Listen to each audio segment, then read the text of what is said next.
네, 안녕하십니까.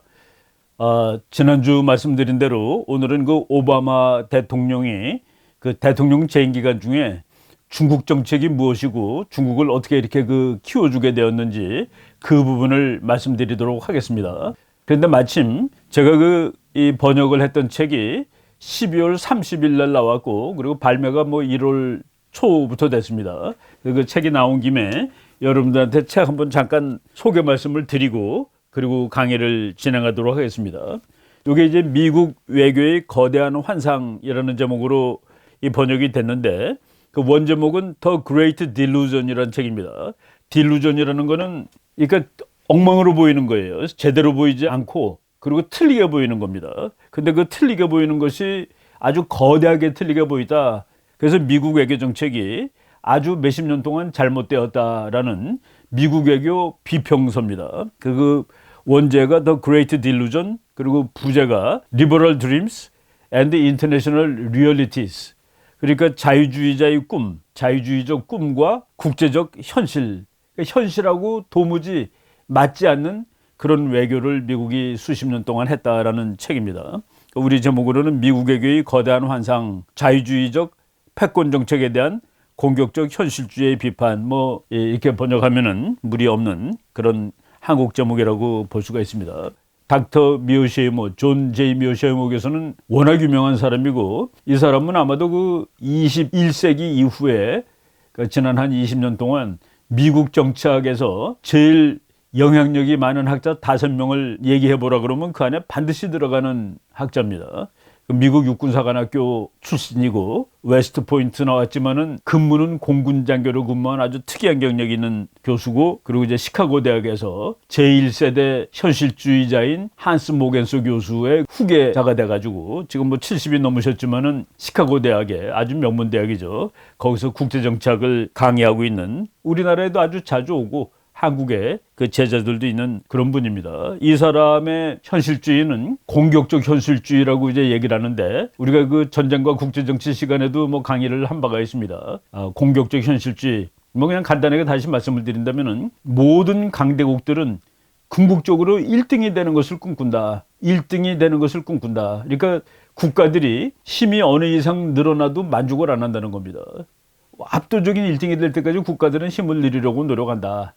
그리고 국가들이 힘을 늘리려는 노력은 국제 체제가 불순하기 때문에, 불량하기 때문에 국가들은 힘을 늘리려고 노력한다라는 그런 관점을 가진 학자이고 공격적 현실주의인데, 저는 그냥 제 관점이, 제가 보는 국제정치학 관점은 공격적 현실주의다라고 말씀을 드릴 수가 있겠습니다. 이분이 제일 유명한 책은 2000년에 나온 The Tragedy of Great Power Politics. 그 제목 그대로 강대국 국제정치는 비극적이다. 그러니까 미국과 중국이 싸우고 미국과 소련이 싸웠는데, 저분은 그렇게 봅니다. 그 두 나라가 싸우는 이유는 그 두 나라들이 못돼 먹은 나라이기 때문에 싸우는 게 아니다라는 거예요. 미국도 중국도 소련도 그리고 독일도 영국도, 이 세계의 강대국들은 모든 나라가 다 1등이 되는 것을 꿈꾸지. 왜? 그래야 자기가 경제적으로도 좋고 국가 안보에서도 문제가 없으니까. 그런데 다른 사람이 1등이 되고 자기가 1등이 안 되면은 1등이 안 된 나라는 위험해지는 거죠.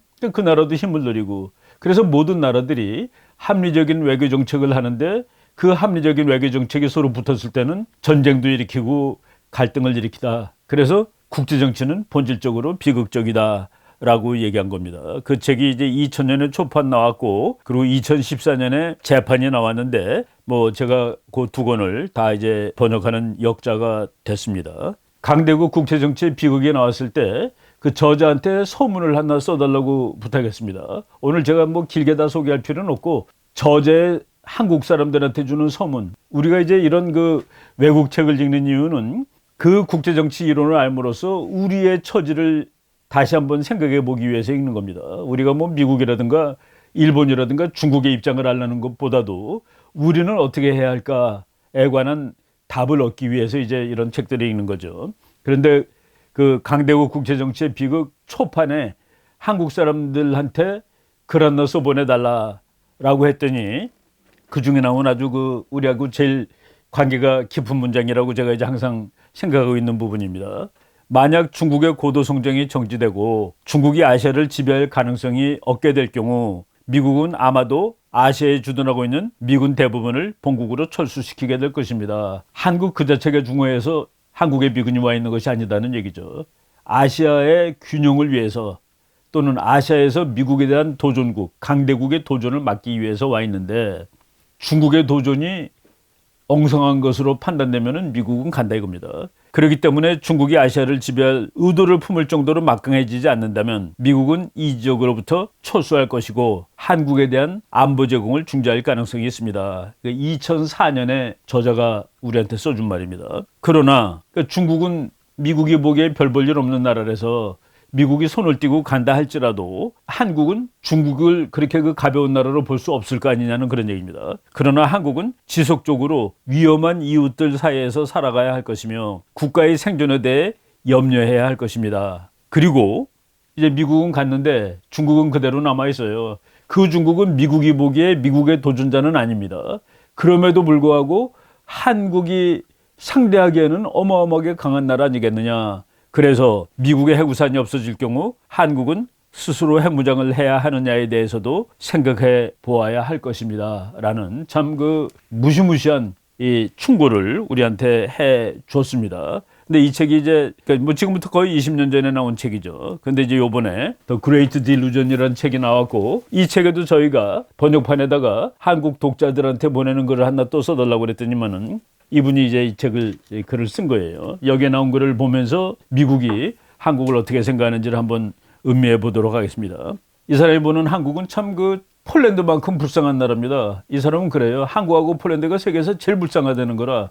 왜? 옆에 얼마나 강대국이 많은데 그들한테 시달리고 살았느냐. 몇백 년, 몇천 년 동안. 그러면서 1950년 6월 6.25 전쟁이 났을 때 한국은 하마터면 죽을 뻔했는데 미국이 이 전쟁에 개입을 했고 북한을 38도 이북으로 몰아내었다. 미군이 몰아냈다는 소리죠. 냉전 기간 내내 미군은 한국에 주둔하고 있었으며 북한이 다시 통일을 위한 침략 전쟁을 벌이지 못하게 하였다. 미군이 못하게 하였다. 이 말은 사실 우리가 아니라고 거부하기에는 너무나도 진실입니다. 왜? 지금 미국이 한번 나간다고 가정을 해보세요. 그래도 북한이 가만히 있을지 중국이 가만히 있을지 모르는 것이죠. 이제 저자 얘기입니다. 냉전이 종식된 후 국제정치체제는 단극체제가 되었고 이제 미국 혼자 남았다는 얘기입니다. 미국이 동아시아 주둔 미군을 미국 본토로 철수시킬 가능성이 제기되었다. 미국 혼자 참편일 때는 중국 정도 미국이 무섭지가 않아요. 그래서 아시아에 와 있는 미군은 철수시키게 될 수 있는 그런 조건이 형성되었는데 왜냐하면은 아시아에는 미군의 주둔을 정당화시키는 강대국 간의 적대 관계가 없었기 때문이다. 중국은 미국한테 상대가 되지 않았다는 얘기입니다. 2000년부터 이 사람은 16년이라고 그럽니다. 그러니까 그 냉전이 끝난 무렵에 1990년서부터 한 20, 30년 동안 한국에 미군이 있을 필요가 없었는데 이 사람은 이제 그런데도 불구하고 미국은 한국에 그리고 더 일반적으로 말하자면 동아시아 지역에 미군을 계속 주둔시키고 있었다. 미어셰이모 교수는 의미 없는 일이었다라고 보는 겁니다. 거기 왜 미군이 가 있니? 지킬 필요도 없는 곳에. 미국이 혼자 강한데 중국 따위는 미국한테 상대도 안 되는데 그럼에도 불구하고 미국은 한국에 그리고 더 일반적으로 말하자면 동아시아 지역에 미군을 주둔시키고 있었다라고 얘기하고 있습니다. 그런데 2016년 무렵 세계는 중국이 다시 부상을 해가지고 그리고 블라디미르 푸틴의 러시아도 다시 부상을 했고 그래서 세계는 다극체제로 변하고 말았다. 미국 혼자 세계 챔피언이던 시대를 미어셰이모 교수는 2016년을 기점으로 끝난 것으로 봅니다. 그런데 1990년 소련이 멸망하고 2016년까지 그 한 26년 기간은 한국에 미군이 없어도 되는 시간이었는데 그런데도 불구하고 미군이 있었다. 근데 그것은 환상주의 외교의 결과 미국이 잘못했던 것이다 라고 얘기를 하는데 그 세월이 지나가지고 2016년 무렵 다극시대로 됐고 바로 아시아에서는 다시 강대국 간의 갈등이 있는 시대가 됐기 때문에 지금 여기 미국이 있는 것은 괜찮다라고 또 쓰는 겁니다. 그러니까 러시아와 중국 때문에 아시아에서 강대국의 갈등이 다시 시작되었다는 얘기입니다. 실제로 만약 중국이 앞으로 수십 년 동안도 과거와 같은 놀라운 발전을 지속하게 된다면 중국은 대단히 막강한 나라가 될 것이며 아시아의 지역 패권국이 되겠다고 위협할 것이다. 이제 중국이 앞으로 계속 더 발전하면은 중국이 지금 이제 미국하고 한 극을 이루는 강대국으로 컸는데 더 커지면 이제 큰일 나겠다는 그 얘기죠. 그런데 이 저자가 이렇게 썼습니다. 이 같은 상황은 한국에게는 재앙적인 상황이 될 것이다. 왜냐하면 중국은 한국 국민 거의 모두가 도저히 용납할 수 없을 정도로 한국의 정치에 개입하게 될 것이기 때문이다. 지금 대한민국의 정치가들이 중국을 어떻게 보느냐에 대해서 참 너네들 그렇게 보면 큰일 난다라고 경고해 주는 것이죠. 국제정치의 본질을 얘기를 해주는 겁니다. 도저히 용납할 수 없는 상황이 될 것이다. 중국은 한국의 정치에 개입하기 위해서 자신의 힘을 휘두를 것이며 반면 한국은 그 도전에 대항할 만한 능력이 없기 때문이다 라고 얘기를 하고 있습니다. 우리가 여기서 국제정치의 진실, 참 불편한 진실 하나를 더 말한다면 이웃은 약한 것이 좋습니다. 강한 이웃이 있는 것은 솔직히 좋지가 않아요. 국제정치의 슬픈 현실, 이웃은 약할수록 좋다라는 말씀을 드리겠습니다. 이제 미국의 입장이에요. 미국은 오랜 세월 동안 서반구에서 지역 패권국이었다. 미국은 서반구, 남북 아메리카에서 챔피언이라는 얘기입니다.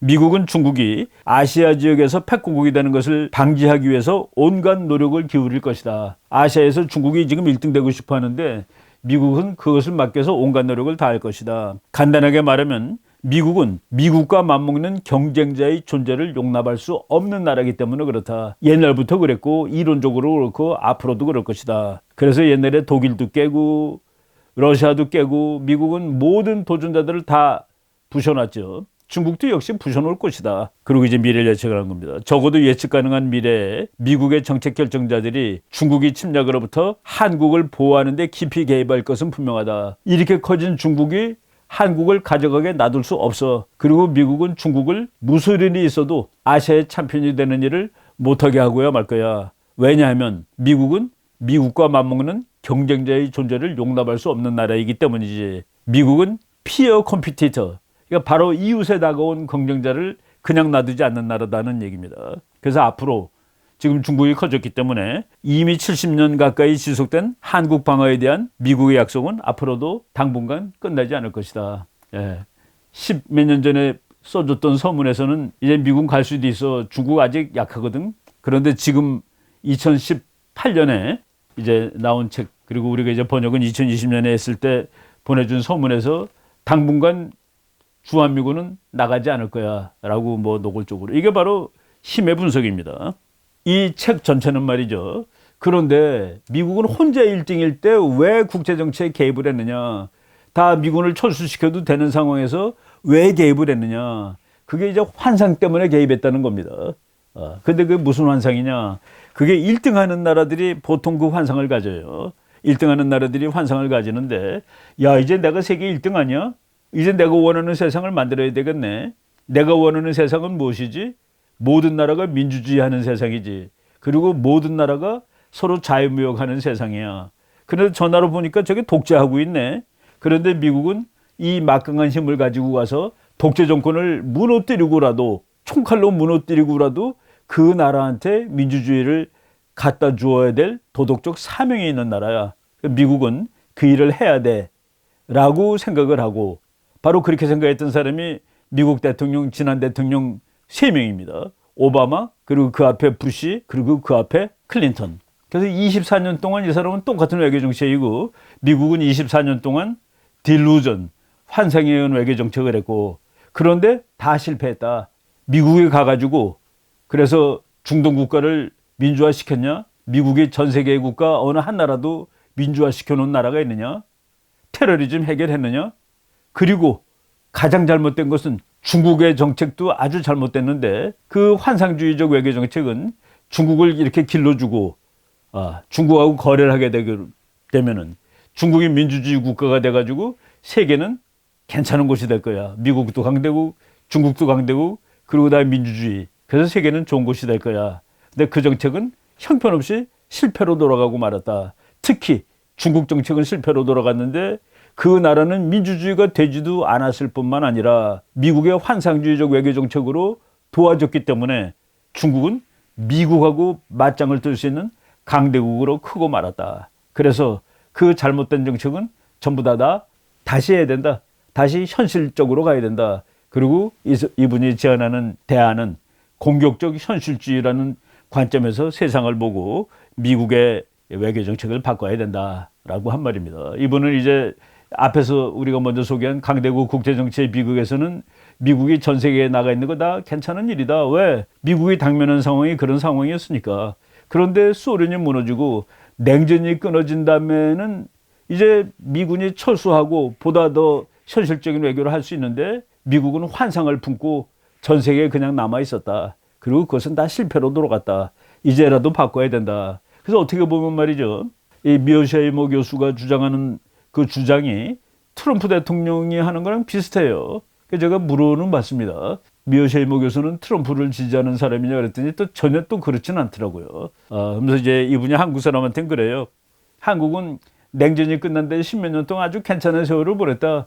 왜냐하면은 미군이 가야 되는데 가지 않고 한국에 그냥 남아 있어줬기 때문에 그래서 한국 사람들한테는 뭐 괜찮았다. 미국은 냉전이 끝났음에도 불구하고 철군할 계획을 가지고 있지 않았고 세계 방방곡곡에서 가능한 한 군사적인 족적을 확장하고자 했고 그래서 한국 같은 나라는 괜찮았다. 바로 그 한국 같은 나라는 괜찮았다라는 데 대한 이 반동이 트럼프 대통령이 나와서 저것들은 다 공짜로 덕을 보고 있으면서도 자기 부담은 하지 않는 것 아니야? 라는 그런 세월이 또 이제 오게 했었던 것이죠. 여기 그냥 한 줄만 읽고서 대충 이제 책 소개를 마치겠습니다.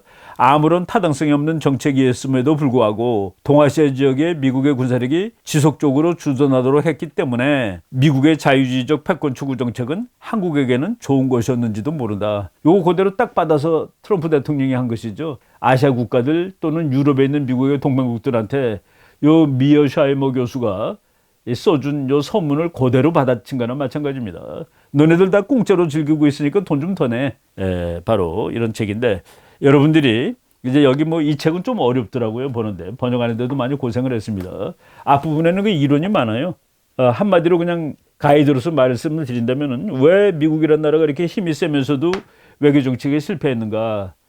미국의 이상주의, 패권주의, 자유주의는 아무리 작은 나라라도 그 나라의 민족주의를 거슬러서 성공을 거둘 수 없었다는 얘기입니다. 그래서 이 책 보면은 자유주의, 이상주의, 민족주의 이런 데 대한 그 정치 이론적인 설명이 많이 나와요. 그래서 그 앞부분은 읽기가 좀 난해한 부분이 있습니다만은 이 책 전체의 이론은 그렇습니다. 미국이 이제 그 시대는 지나갔다. 미국 혼자 패권 시대는 지나갔다. 2016년 이후에는 또다시 강대국들이 라이벌이 돼가지고 으르렁거리는 시도로 바뀌었다. 그래서 언젠가 이제 다시 미국이 혼자 다시 강대국이 되는 세월이 만약 온다면은 또 미국이 그런 유혹을 받겠지만은 지금 당분간은 미국이 중국이라든가 이런 라이벌들하고 으르렁거리고 싸우기 위해서 전 세계 방방곡곡에 군사력을 보낼 것이고 그래서 강대국 국제정치의 비극 한국어판 한국 독자들한테 보내는 서문에는 여러분들 미군 나갈지 모르니까 핵무장까지 준비하실 줄 한번 생각해 보세요 라고 서문을 써줬는데 이 책 서문은 중국이 약해지기 전까지는 미국은 한반도에 대한 개입을 계속할 것이다 라는 식으로 우리한테 서문을 써줬더라고요. 여러분들은 뭐 그냥 관심 있는 분들은 읽어보면은 이제 앞으로 다가올 미국 외교 정책을 이 사람은 가이드를 한 겁니다. 다음번 대통령이 누군지 간에 미국 외교 정책은 자가 주장하는 이것을 따라야지 된다라는 그런 식이니까 한번 뭐 관심 있게 읽어보실 것을 이제 권유드리겠습니다. 그리고 우리가 이 책하고 지금 이 책에서 말한 거를 그냥 이어줄 수 있는데 오바마 대통령이 지난 그 2008년서부터 2016년까지 했던 외교 정책 바로 그것이 미국 외교의 환상의 일부분입니다. 그래서 그 오바마 대통령 외교 정책을 제가 그 최근에 오바마 대통령의 이 책이 아주 묵직한 회고록인데 이 앞에 보니까 이거를 한 권에 다 쓰려고 그랬는데 도무지 너무 늘어나서 이제 이것이 1권이고 2권이 더 나온답니다. 이것만 해도 750페이지쯤 되는 책인데 여기서 제가 외교정책 관련되는 부분만을 쭉 한번 훑어보고서 이제 미국의 오바마 시대 때 외교정책을 저는 오바마 시대 때 외교정책을 실패라고 볼 수 있을 것 같습니다. 특히 이제 중국을 중심으로 이 말씀을 한번 드려보도록 하겠습니다. 네, 제가 이제 회고록을 이제 읽었는데 여러분이 회고록을 읽으면 무슨 기분이 들까요? 이 사람이 이 책을 쓰면서 나는 정말로 잘못했다, 내가 실수투성이었다라고 쓸까요? 그렇지 않으면 내가 한 게 다 맞다 쪽으로 쓰겠습니까? 이 세상에 어떤 사람도 내가 한 게 맞다 쪽으로 쓸 겁니다. 정말로 그 대폭 못한 대통령도 내가 그렇게 하는 이런 거 이유가 있다라고 쓸 텐데, 그럼에도 불구하고 우리가 이제 정치학 공부할 때 이 회고록을 원전으로 쳐요. 그 원전으로 봤냐 너? 이렇게 얘기하는데, 그 프라이머리 소스, 오리지널 소스. 그래서 그 역사학을 공부하고 정치학을 공부하는 사람들이 바로 그 회고록이라든가 외교 문서라든가 이런 데 이제 그 관심을 많이 기울이죠. 근데 이 책은 그래서 저는 뭐 오바마 대통령이 자기의 과거를 있는 힘 다해서 미화하려고 노력한 책이다라고 보고 있는 편입니다. 그래서 제가 들어가서 이제 이 책이 평가를 어떻게 받느냐, 어마어마하게 평가가 좋습니다. A 플러스를 받는 책입니다. 그 읽은 사람들이. 그런데 그냥 형편없이 악평을 한 거 한두 개만 보겠습니다. 이거는 그 켄터키 렉싱턴이라는 도시에 사는 독자가 읽고서 이렇게 썼어요. 이 책 제목이 약속의 땅이라는 회고록인데, A Promised Land, 약속의 땅이죠. 그런데 Promise Without Land, 이 책에 써 있는 글은 땅이 없는 약속, 국가가 없는 약속이라고 해도 됩니다. 그리고 약속이 없는 국가, 약속이 없는 땅, 아주 실망했다라는 식으로 썼습니다.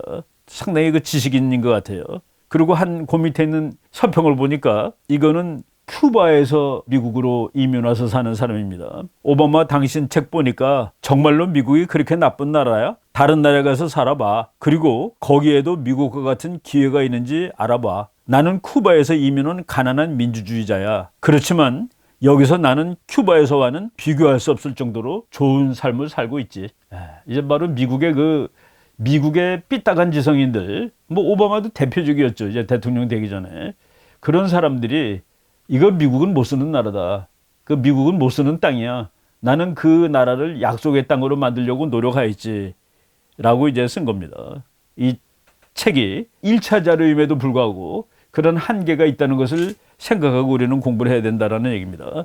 국제정치는 이 책에서 별로 비중이 없어요. 큰 비중으로 다루고 있지 않습니다. 제5장 The World as it is 해가지고 그 장이 주로 국제정치인데, 물론 이제 중간중간에도 국제정치 얘기가 나옵니다. 여기 그 오바마 대통령이, 우리나라 사람들 뭐 오바마 대통령 다 정상적인 대통령으로 보죠.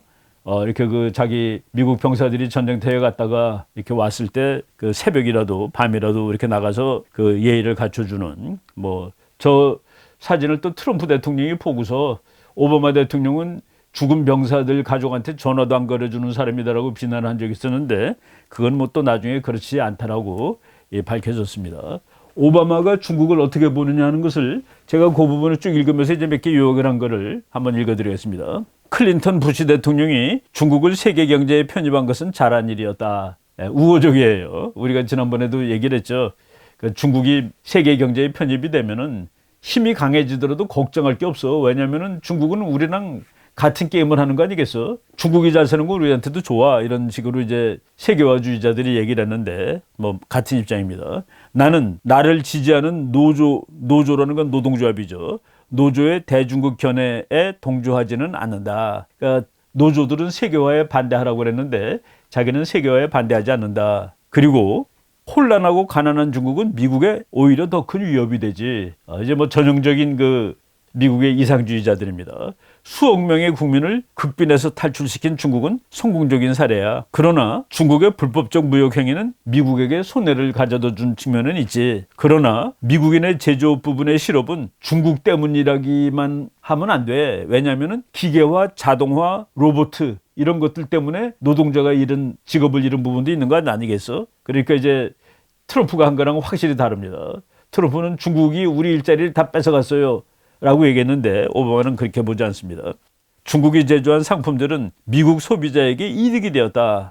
그러나 노동자 임금을 압박한 것은 사실이다. 나는 중국과의 무역에서 더 좋은 딜을 위해서 노동자의 입장에서 계속 싸울 것을 약속했었다. 중국은 미국 돈을 7천억 달러나 보유하고 있던 미국 금융위기의 필수적 파트너다. 중국에 미국 돈이 7천억이 있기 때문에 중국을 배제하고서 뭘 할 수 없다는 그런 얘기죠. 세계 경제를 리세션, 그러니까 세계 경제가 불황에서 벗어나게 하려면은 중국의 강력한 경제는 필수적으로 중요하다. 그러니까 이 사람이 보는 세계 정치의 관점입니다. 그리고 세계를 공황에 빠지게 할 수도 있는 무역 전쟁을 시작하면 안 된다.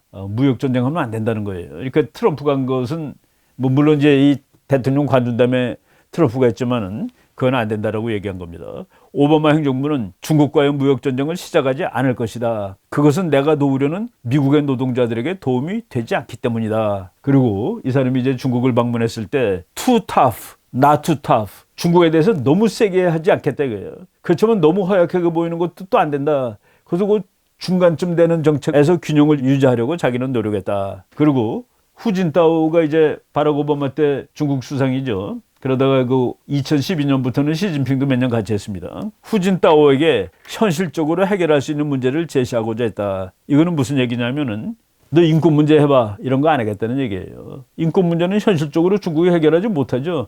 그거 해결하게 되면 정부가 무너질 수도 있으니까. 중국의 베터 비헤이비어를 중국이 더 행동을 잘하게 하도록 몰아가기 위해서 중국 이웃 국가들이 도움이 필요했다. 이것도 상당히 낭만적인 겁니다. 뭐 일본, 한국, 홍콩, 대만 이런 나라를 잘 해가지고 중국이 올바른 행동으로 가도록 몰아가겠다.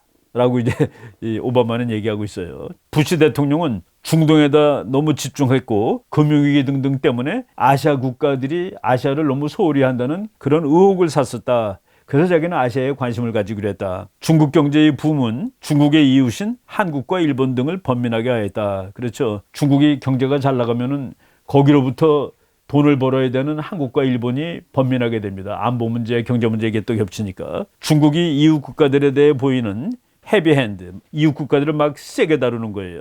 그런 정책에 대한 남진해 지역에 대한 미국의 존재는 중요했다. 그래서 그 어떻게 중요했냐면은 중국 힘을 카운터웨이트, 견제할 수 있는 힘으로 미국은 중요했다. 그리고 피보트 에이시아가 그 오바마 대통령의 아시아 정책이라고 그러죠. 피보트라는 게 축입니다. 아시아를 축으로 하는 정책 또는 아시아 재균형 정책으로 번역되는데 이 정책은 중국을 콘테인, 봉쇄하려는 것은 아니었다. 또는 stifle its growth, 중국의 성장을 억제하기 위한 것은 아니었다라고 얘기를 합니다. 그러기보다는 rather it was to reaffirm US ties to the region, 아시아에 대한 미국의 관계를 재확인하려는 그런, 그러니까 중국에 대해서 적대적인 정책이 아니었다라고 얘기를 하는 겁니다. 그러나 중국이 미국의 이와 같은 정책을 미국처럼 인식할지에 대해서는 의문하였다. 그러니까 미국이 뭐 피보트 에이시아라든가 이런 정책은 중국을 봉쇄하는 것은 아닌데 중국도 그렇게 생각해 줄지는 자기는 알 수 없었다라고 얘기하는 겁니다. 그리고 유엔에 대해서 이제 참 낭만적인 생각을 가지고 있더라고요.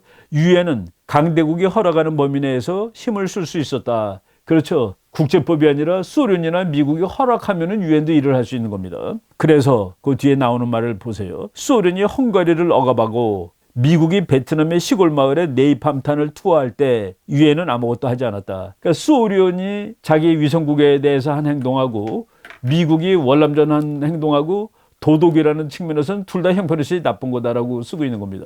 그러니까 미국의 대통령 회고록에 이런 식으로 이제 나가는 것이죠. 그렇지만은 유엔이 중요하대요. 왜냐하면은 유엔에서 걔 보고서 나오죠. 보고서 등을 통해 국가들이 규범을 지키게 하고 그렇지 못한 나라들한테는 창피를 주기 때문에 북한이 유엔 보고서가 북한이 인권유린국이다라고 발표되면은 그거 읽고 창피당해가지고 내년에는 잘해야 되겠다라고 노력을 합니까?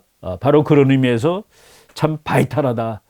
참 그 낭만적인 이 사람은 국제정치학에 대해서는 그렇게 그 심오한 뭐 심오라기보다도 아주 그 기본적인 그 이해가 조금 모자랐다는 그런 생각은 사실 듭니다. 유엔이 이런 의미에서 중요했다. 왜 보고서 내면은 나라들이 창피해하거든. 인권 문제 탄압했다고 써면 창피해하거든. 난 모르겠습니다. 재임시 미중 관계는 대체적으로 양호했다. 그래서 그럼에도 불구하고 중국이 점점 커지기 때문에 중국의 부상과 그 중국의 부상이 미국 패권에 미칠 영향에 대해서 막으려고 이렇게 차이나 배싱이란 말을 씁니다. 중국을 두들겨 패려고 했지만 언제 그렇게 해야 될지에 대해서 고민했다. 그리고 강하게 하지 않았다 이겁니다. 그러면서 그 중국에 관련된 얘기를 몇 개 이렇게 쭉 쓰는데 중국으로부터 돈을 많이 벌 수 있었다. 솔직한 얘기죠. 미국 사람들은 중국의 돈에 취해 있었다 이런 말도 썼습니다. 그 글로벌리제이션 시대 때 그러니까 돈이 막 그냥 서로 왔다 갔다 한 거죠. 그런데 트럼프는 이렇게 말했습니다.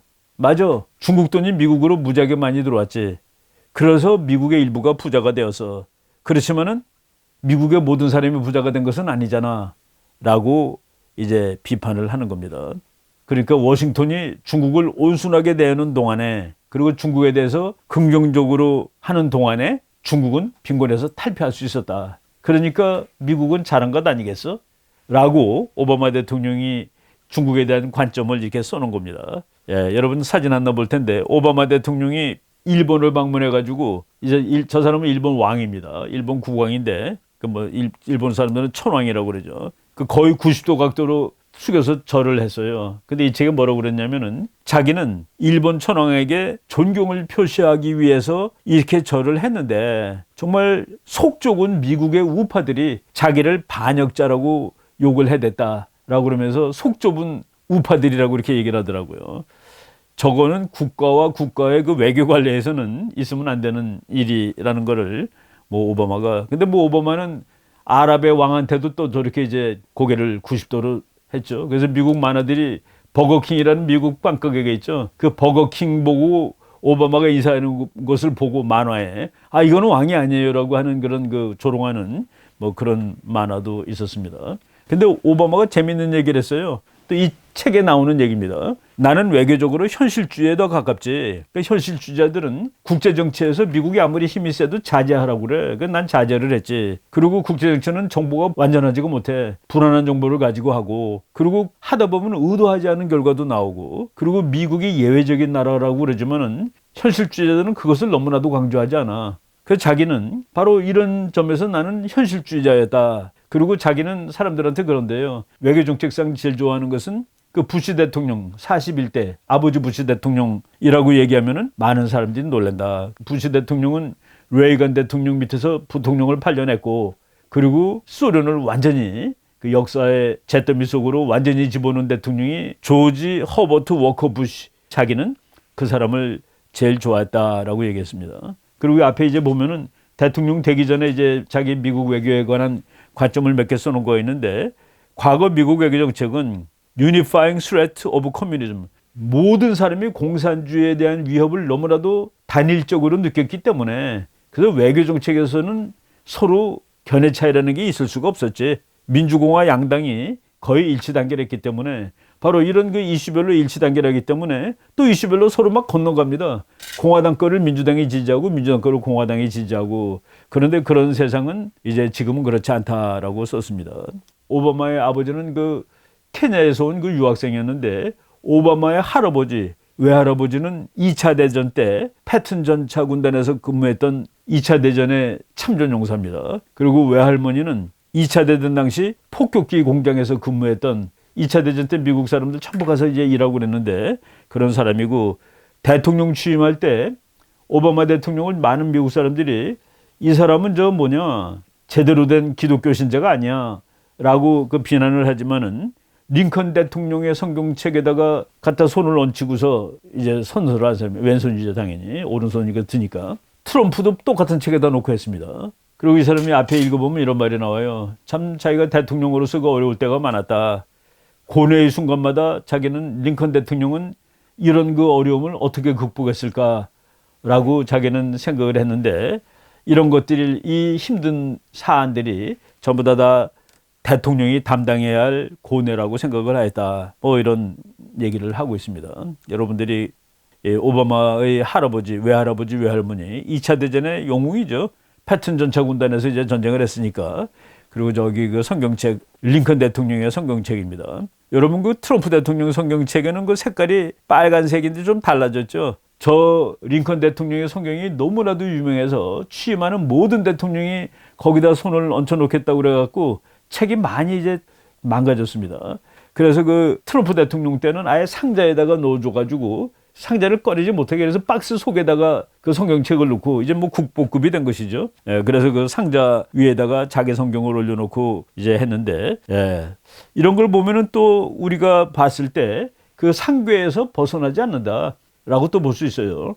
어떤 사람은 오바마는 완전히 미국에서는 있을 수 없는 대통령이지, 어떤 사람은 아니야, 그냥 다 정상 범위 내에서 벗어나지 않아 스타일만 조금 다를 뿐이지 궤도에서 벗어난 사람들이 아니야 라고 얘기를 하는 겁니다.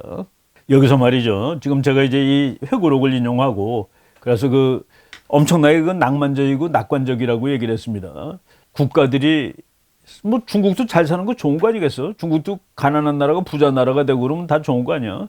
그러면 그 나라 민주주의 되고 또 미국하고 같이 세계를, 이건 상당히 그 낙관적인 관점이라고 그러죠. 우리가 그 앞전에서 미오셰이모 교수가 어디 그런 게 국제정치 어디 있냐고 말이지 이제 얘기를 했는데, 제가 이 분의 개인적인 측면에서 그 잠깐 회고록을 기준으로 해서 중국에 대한 관점을 말씀을 드렸는데, 이제 이 국제정치는 힘의 분석입니다.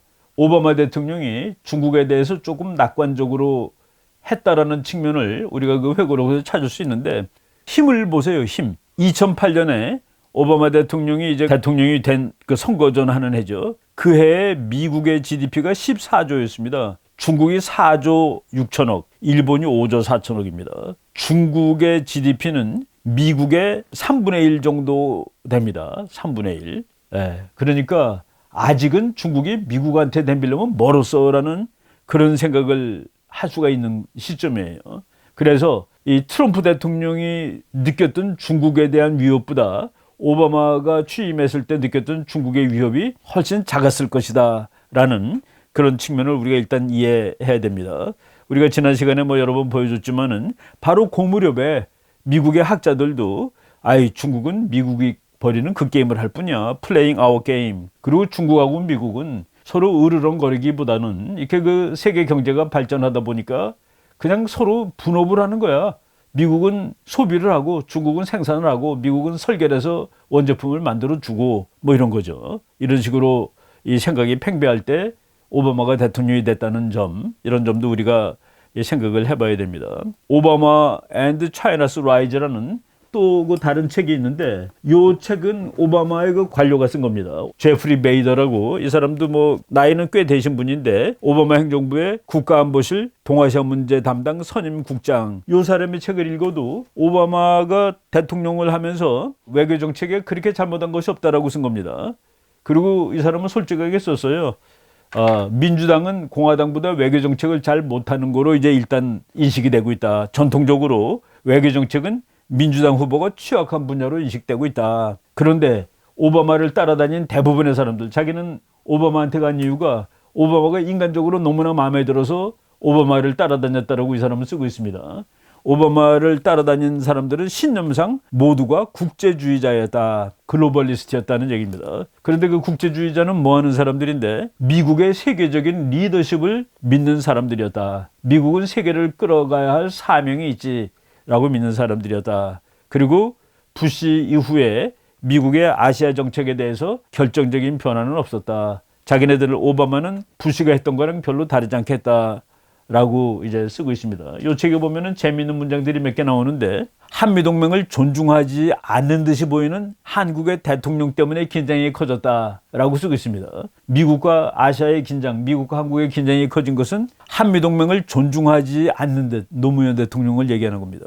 그리고 자기네 이 보좌진들은 10년간 급격히 부상한 중국에 어떻게 대응할 것이냐에 대해서 신경을 많이 썼다. 그런데 별로 이렇게 세게 하지 않은 이유가, 중국은 과거 소련처럼 세계를 지배하려는 야망은 없어 보였다라고 이제 중국을 이렇게 보는 거예요. 그럼에도 중국의 등장에는 불확실성과 불안감이 들어와 있기는 하였다, 뭐 이렇게 씁니다. 그래서 자기네들은 다 실용주의자, 이렇게 실용주의자라는 거 여기서 우리가 어떻게 해석할 수 있냐면은, 중국이 못하는 건 부탁하지 않겠다는 얘기입니다. 인권 문제 같은 거 부탁하지 않겠다는 얘기예요. 그리고 미국의 목표는 중국이 평화와 균형을 위협하는 세력이 아닌 안정되고 건설적인 세력으로 성장하는데 그 가능성에 무게를 두고 정책을 수립한다. 그러니까 무지무지하게 현실주의적이 아니죠. 중국이 크면은 미국의 적이 될 거야라는 생각은 거의 하지 않습니다. 여기에 또 이명박 대통령 얘기가 나오는데, 이명박 대통령은 진지한 동반자로서 우리에게 깊은 인상을 남겼다. 이 노무현 대통령 때는 한미동맹을 존중하지 않는 듯 보이는 한국의 대통령으로 인해 긴장이 커졌으며, 이 책 맨 앞에 나오는 얘기입니다. 그리고 이명박 대통령은 진지한 동반자로서 우리에게 깊은 인상을 남겼다. 제가 그 언젠가 글 쓰면서 이렇게 쓴 적이 있습니다. 이명박 대통령의 업적 중에 최고는 한미동맹을 다시 원상복귀시킨 것이라고 썼는데, 이 오바마 이 보좌관이던 오바마에 관여했던 사람이 책을 읽어보니까 그거는 뭐 분명한 것 같아요. 미국 대통령들은 말이죠, 누구든지 중국을 일단 욕하고 봅니다. 클린턴 대통령은 버처스 오브 베이징이라고 욕을 했어요. 베이징에 있는 그 관리들은 전부 다 버처가 뭡니까? 소 잡는 사람들이죠. 푸주간의 그 도살자들이라고 얘기를 했는데, 이 책에 의하면은 미국의 어느 대통령도 이제 후보 때라든가 처음에는 중국에 대해서 막 세게 얘기할 것처럼 했는데 나중에는 전부 다 유화주의자가 되었다. 요 세 명이 다 그렇다라는 얘기입니다. 이제 여기서 우리가 이제 음모론을 얘기한다면은 저 사람들이 왜 처음에는 북경의 도살자들 그래다가 유화론자가 됐는 줄 알아? 음모론에 의하면은 중국이 다 돈을 썼지. 다 돈 갖다 이렇게 바른 거야. 근데 그걸 우리가 어디까지 그렇다 아니다라고 얘기가 참 힘든데 요즘 뭐 그런 그 이론들이 많이 유행을 하고 있습니다. 그런데 그냥 저는 또 힘의 논리를 말한다면은 오바마라든가 클린턴이라든가 부시가 미국 대통령 할 때 미국은 정말로 그 패권국이었습니다. 여기 그 여러분들이 지도를 볼 텐데 미국 그 50개 주를 표시해놓고 빨간색이 중국이 GDP가 차지하는 비율을 미국의 서부에 있는 6개 주, 워싱턴, 오레곤, 네바다, 캘리포니아, 하와이, 알래스카 주의 GDP를 다 합치면은 중국하고 같습니다. 그리고 노란색이 그때 그 당시에 세계 2등이 일본인데 이거 바로 노란색 주 다 합치면 일본 GDP하고 같고 바로 미국이 전 세계 제일 잘 사는 나라 4나라를 합친 것만큼 GDP가 많을 때 미국은 이상주의적인 외교를 할 수 있었다라는 그런 얘기죠. 그런데 지금은 이제 2등이 미국의 거의 3분의 2까지 따라왔다. 그래서 지금은 미국의 대통령이 누구와 관계없이 과거에 했던 이런 것은 아마도 못할 것이다 라고 보는 겁니다.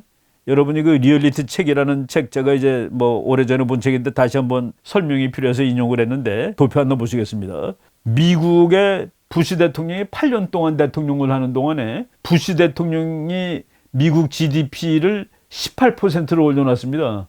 그러니까 미국이 부시 때 100이었는데 8년 후에 118이 된 거예요. 근데 그 18이 그해 중국 전체 GDP하고 같은 겁니다. 그러니까 이걸 보면 중국은 아직 우리의 그 상대가 안 돼. 중국을 왜 자꾸 무섭다고 얘기를 해.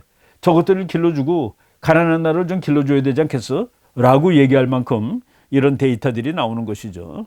오바마가 대통령이 처음 됐을 때 미국의 어떤 평론가가 오바마를 조지 W 오바마라고 이름을 썼습니다. 조지 W 부시인데 오바마만 놔두고 앞에 조지 W를 갖다 붙인 거예요. 그 부시의 외교 정책은 잘한 것이다. 부시는 잘했다. 왜 잘했습니까? 8년 동안에 GDP를 늘렸는데 그 GDP가 중국 전체하고 같으니까 얼마나 잘했니가 되는 것이죠. 그리고 외교 정책도 훌륭한 걸 물려받았다. 그래서 앞으로 물론 변화가 있겠지만은 오바마 외교 정책은 부시의 외교 정책과 크게 달라질 일이 없을 것이다.